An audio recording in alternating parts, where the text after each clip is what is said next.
Hello, fellow crafters. This is Yana Smakula for SimonsSTM.com. Welcome back for another Yippee for Yana video. Today I have a card and a matching envelope to share. Both were created using a few of my favorite techniques: pattern stamping, Copic coloring, and hot foiling. I first made a card with a floral pattern, and it occurred to me it would be really great to make a coordinating envelope to put the card in and really wow the recipient. I started by stamping a floral pattern onto 4 1/4 by 5.5 inches Neenah Solar White 80-pound cardstock panel using a stunning peony image from the Best Friend Ever stamp set. Now, first I planned to use masking paper and mask the images to create a continuous floral pattern, and I actually did do that. You can see the pattern here. I stamped the pattern somewhat randomly, and truth be told, I didn't like it. It just felt odd. So I re-stamped the pattern, but without any image overlap, and thus skipping the use of masking paper. That was a lot easier and a lot faster, as I didn't have to mask the images. And it was just overall a lot simpler. I used Memento Tuxedo Black ink for stamping images and also my MISTI stamping tool to make it easier for myself. Now, I didn't film the stamping portion of this video as it is basic, and I do show the stamping in nearly every video that I do. Instead, I thought I would focus on the other important parts of this card making process. I used my Copic markers to color the images, and I colored the peonies in the same way for both my card and my envelope liner. Now, to create the liner for the envelope, I used a piece of white cardstock. It was cut to 4 1/4 by 5.5 inches. It's just one of those pre-cut panels that I use for my card bases or my card fronts. I placed that panel inside the envelope and used a pencil to roughly mark where I needed to cut it. No signs here, no measuring, I just eyeballed everything. Next, I used my paper trimmer and simply cut the panel to an approximate size. It worked beautifully in the end, so don't be afraid to do that. Just eyeball the placement, eyeball the measurements, and trim liner to size. Next, I used my Copic markers and colored this image using mostly green, pinks, a little bit of yellow, and then a lot of deep dark blue for the background. I used G99 as my darkest green. I really love this color. Next, I came in with G94, my medium green, and then I added YG03, the lightest green. It's a very nice, warm yellow sort of green color, and I love how that particular color adds a lot of sunshine, I would say, a lot of warmth to the leaves. I wasn't doing anything special in terms of coloring. I just did basic 3-color blends going from dark to medium to light. In some cases, I did go back to intensify the shadows or intensify the highlights, but for the most part, my coloring was rather simple.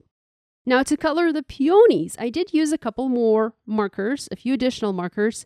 I think I ended up using 5 different colors, and I started with the R39, which is a really nice deep red. And I used that color to mark the shadows. I really wanted to create some dark shadows on this flower to have a lot of contrast to the finished image. Now, I used the outlines of the petals to place the shadow areas. Now, my next color is RV19.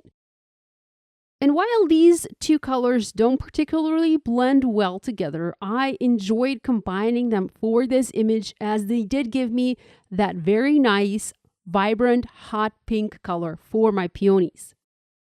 Next, I came in with the R83 color, which is a very nice, soft, medium pink.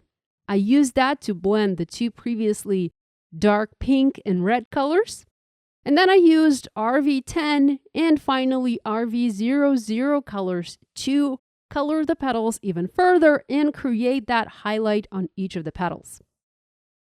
I also used the RV00 marker to blend all of the colors together on my petals and make sure I didn't have any harsh lines in between the different marker colors. As for the flower centers, I used Y35, Y15, and also Y13 markers to make the flower centers yellow. I really like the combination of pink and yellow. It is so classy and it always works. Now, something that I love to do is I love to color my backgrounds dark. I love a white background, a light background, but I also love to see my images pop off a dark background. So for this card, I used B39 marker, which is a really nice deep dark blue. And I used that marker to color the entire background for my card and also for my envelope liner. Now, this is a little bit time consuming because you do have all of that space, but it's not hard to do because you're not blending anything. You're just applying color.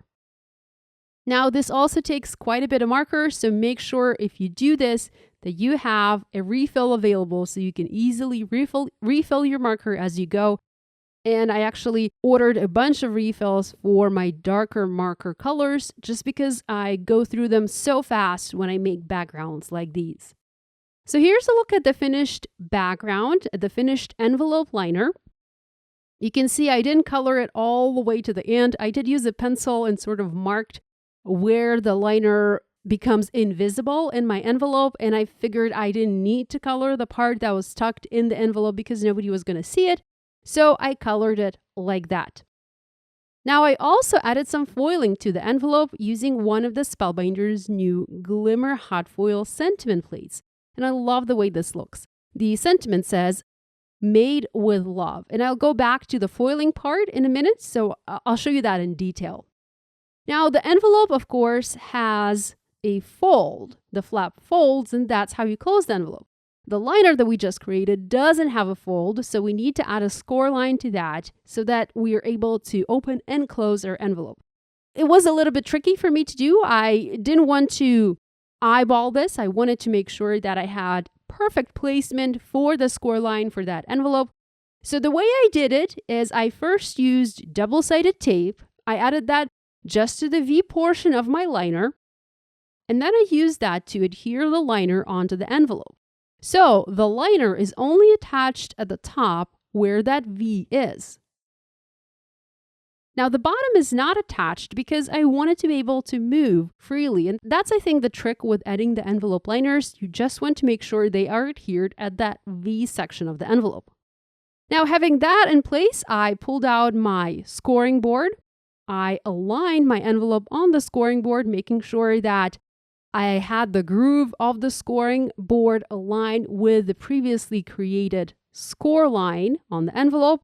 And then I used my scoring tool to add an additional score line onto that liner piece that I just adhered.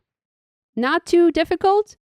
It's actually quite easy to do. You just need to make sure that you align things and just go ahead and create a simple crease and go ahead and reinforce that fold with your fingers.